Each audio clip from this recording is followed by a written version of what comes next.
건물을 현물출자 법인 전환하면 세금이 거의 없다고요? 그 말 절반은 맞고 절반은 위험합니다. 상담자 10명 중 4명은 현물출자 법인 전환 문의입니다. 건물을 오래 보유하신 자산가분들, 그리고 최근에는 생각보다 젊은 분들까지 찾아오십니다. 왜냐? 핵심지 부동산 가격이 계속 올라가면서 지금 당장 상속세 문제가 아니더라도 내 자산 어떻게 자녀한테 넘길 것인가를 미리 고민하기 시작하신 겁니다. 현물출자 법인 전환, 장점이 분명히 있습니다. 하지만 잘못 실행하면 양도소득세 2월 과세 자격을 잃고 세금 폭탄을 맞습니다. 오늘 제가 직접 겪은 실전 상담 사례를 통해 3가지를 정리해 드리겠습니다. 첫째, 현물출자 법인 전환이 왜 자산가들의 최적 선택지인지. 둘째, 건물에 대출 승계가 있다면 절대 해선 안 되는 것. 셋째, 냉정하게 봤을 때 이게 내 상황에 맞는 방안인지 판단하는 법. 그리고 영상 마지막에 대부분의 전문가들이 잘 안 알려주는 현물출자 법인 전환의 유동자금 문제를 직접 말씀드리겠습니다. 끝까지 보십시오.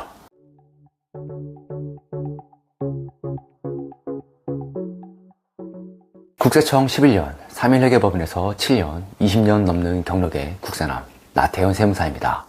저는 부동산 가족법인 책도 냈고 이론이 아니라 실제로 실무하고 책임지는 자리에서 쌓은 경험으로 말씀드립니다. 왜 건물주들이 법인 전환에 관심을 갖는가? 우리나라의 부는 부동산에 집중되어 있습니다. 특히 주택이 아닌 상가, 오피스 건물을 오래 보유하신 분들은 공통된 딜레마에 빠집니다. 단계별로 생각해 보겠습니다. 시나리오 1은 팔자니 수십 년 전에 5억에 산 건물이 지금 250억이 됐습니다. 건물가액 전체가 거의 양도 차익입니다. 245억 양도 차익에 최고 누진세율이 적용되면 양도소득세가 85억 가까이 나옵니다. 팔고 싶지 않은 이유가 명확합니다. 시나리오 2는 증여하자니 250억짜리 건물을 자녀에게 증여하면 증여세만 약 120억 수준, 게다가 약 10억 원의 취득세가 또 기다리고 있습니다. 시나리오 3은 상속을 기다리는 겁니다. 미리 신경 쓰기 머리 아픈데 나 죽으면 자식들이 어떻게든 나눠 갖겠지. 그런데 상속 시점에 감정평가에 그대로 세금을 맞고 끝납니다. 자산가액이 클수록 상속세도 비례해서 커지니까 건물 급매로 제값도 못 받고 처분하고 세금 내면 남는 게 없습니다. 대책 없이 기다리는 것 자체가 가장 큰 리스크입니다. 그래서 많은 분들이 현물출자 법인 전환에 눈을 돌립니다. 그런데 여기서 끝이 아닙니다. 법인 전환을 선택하면 어떤 일이 벌어지는지 다음이 진짜입니다. 현물출자 법인 전환, 핵심 장점과 구조. 현물출자 법인 전환의 내용은 복잡한데 본질은 간단합니다. 내가 소유한 건물을 현금 대신 자본금으로 출자해서 법인을 설립하는 것입니다. 여기서 포인트는 현물출자도 원래는 양도세 대상인데 조세특례제한법 제32조 법인 전환에 대한 양도소득세의 2월 과세에 따라서 당장 양도세를 안 내도 법인의 건물을 넘길 수 있다는 것입니다. 사업용 고정자산을 현물 출자하면 양도소득세 2월 과세 혜택을 받는 것인데 쉽게 말하면 지금 당장 양도세를 내지 않고 나중에 법인이 그 자산을 처분할 때 법인세로 납부하는 구조입니다. 단 5년 이내 사업 폐지, 주식 양도 등 추징 사유가 없는 경우에 한해서이고 여기서 주택은 2월 과세 혜택이 적용 안 됩니다.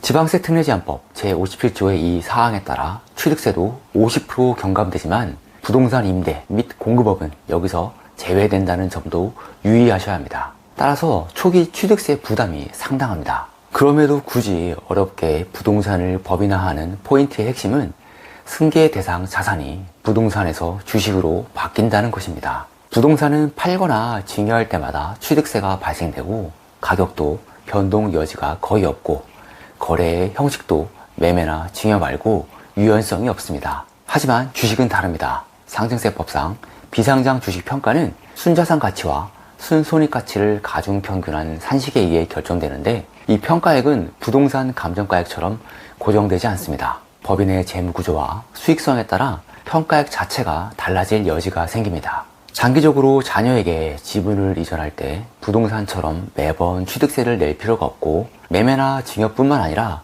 자본거래 등 이전하는 거래 방법도 훨씬 유연합니다. 장기간에 걸쳐 이전하면 거래 방법에 따라 증여세 부담도 크게 낮출 수 있습니다. 현물출자 법인 전환 시 취득세와 전문가 수수료 등 초기 비용이 크다는 건 사실입니다. 그러나 장기적으로 봤을 때 절세 효과는 초기 비용을 훨씬 상회합니다. 수십, 수백억 원대의 자산이라면 더욱 그렇습니다. 그런데 지금부터가 오늘 영상의 핵심입니다. 제가 직접 만난 고객 사례를 통해 법인 전환 시 절대 놓치면 안 되는 대출 승계 함정을 알려드리겠습니다. 실전 상담 사례, 대출 승계 함정.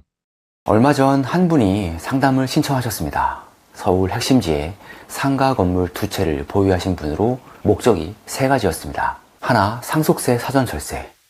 둘, 자녀에게 부해 이전. 셋, 건물에 걸린 담보대출까지 법인으로 넘기고 싶다. 여기까지는 전형적인 현물출자 법인 전환 목적입니다.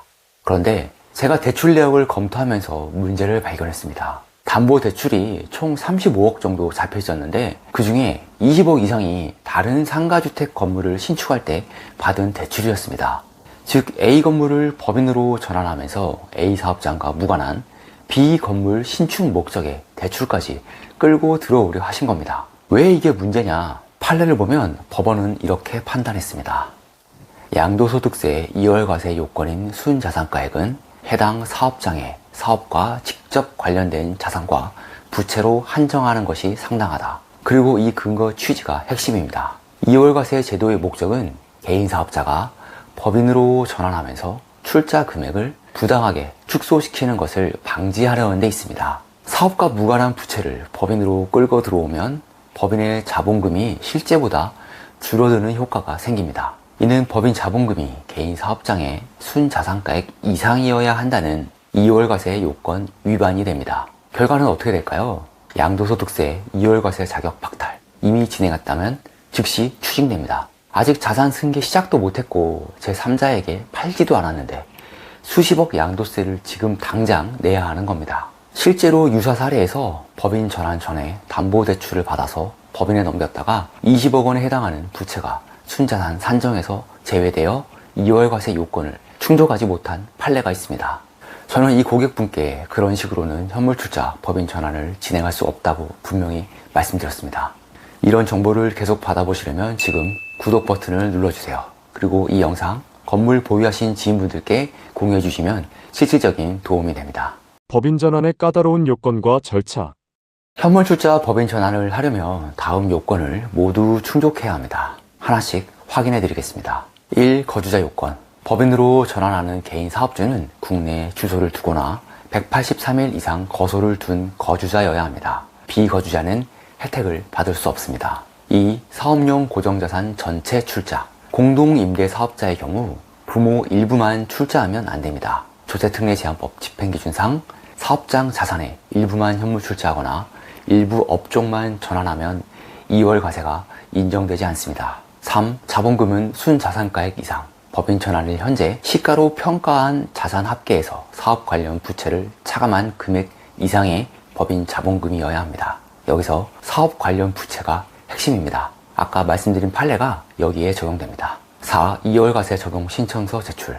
현물출자 또는 사업 양수도를 한 날이 속하는 과세 년도의 과세표준 신고 시 설립 법인과 함께 납세지 관할 세무서장에게 제출해야 합니다. 이 신청서 하나를 빠뜨리면 2월 과세 자격이 사라집니다. 그리고 절차 자체가 상당히 복잡합니다. 감정평가법인, 법무사, 실사보고서, 법원 검사인 선임, 정관 공증까지. 통상 이 과정에서 드는 전문가들의 수수료만 6, 7천만 원은 그냥 넘습니다. 건물가가 높으면 더 올라가고요. 그리고 취득세와 법인 등록 면허세, 이게 가장 큰 허들이죠. 취득세에 비하면 전문가 수수료는 미미합니다. 하지만 여기서 끝이 아닙니다. 90%가 놓치는 부분이 하나 더 있습니다.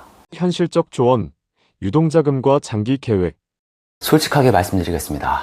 현물출자 법인 전환을 하면 세금이 거의 없다고 생각하시는 분들이 있습니다. 그렇지 않습니다. 법인 전환 자체는 자산이 주식으로 바뀐 것일 뿐이지 아직 자산 이전은 하나도 일어나지 않았습니다. 그리고 장기적으로 자녀에게 지분을 이전하기 위해서는 지분 이전 시마다 당연히 세금이 발생합니다. 상속세보다 훨씬 절감액이 크다는 것이지 세금 안 내는 것이 아닙니다. 또한 법인 운영 비용도 발생하며 지분 이전 때 당연히 전문가의 수수료도 발생되겠죠. 유동자금이 계속 필요합니다. 자산 가액이 클수록 내는 세금도 비례하기 때문에 이것은 어쩔 수 없는 현실입니다. 자산이 대부분 부동산으로만 되어 있고 현금성 유동자산이 없는 분들도 상담을 많이 오시는데 아깝지만 건물을 일부 팔거나 대출을 일으키거나 해야 합니다. 다만 핵심은 이겁니다. 아무것도 하지 않고 상속까지 기다리면 상속 시점에 감정평가액으로 한 방에 세금을 냅니다. 반면 현물출자 법인 전환 후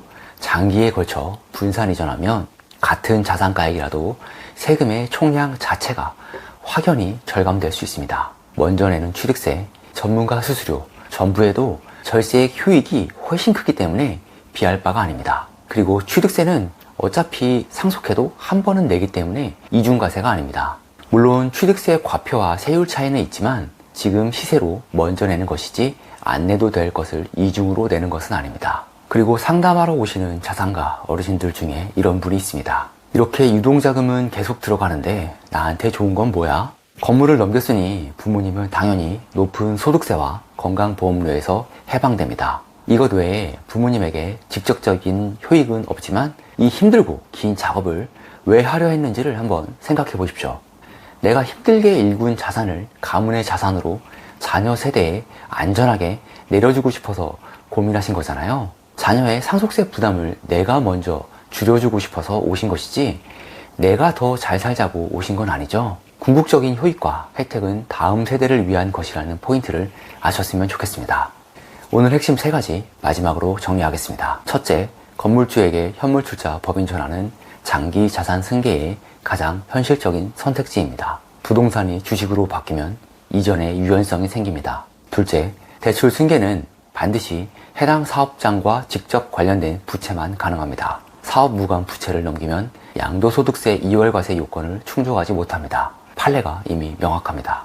셋째, 초기 비용과 전문가 수수료를 미리 파악하고 장기 유동자금 계획까지 세운 다음 실행하셔야 합니다. 절세는 분명히 됩니다. 하지만 자산가액이 클수록 내는 세금도 비례한다는 현실을 먼저 받아들이셔야 합니다. 이 영상 보시고 내 건물이 이 케이스에 해당하는데 우리 상황은 어떻게 되는 걸까 하는 분들 영상 하단 링크에 상담 신청을 남겨주세요. 저 국세남이 여러분의 현실적인 고민을 풀어드리겠습니다. 오늘 영상이 도움이 되셨다면 구독과 좋아요 부탁드립니다. 이런 현장 자문 사례 기반 콘텐츠는 다른 곳에서는 쉽게 볼 수 없는 내용입니다. 국세청 11년, 3일 회계법인 7년, 20년 넘는 경력의 국세남 나태현 세무사였습니다. 감사합니다.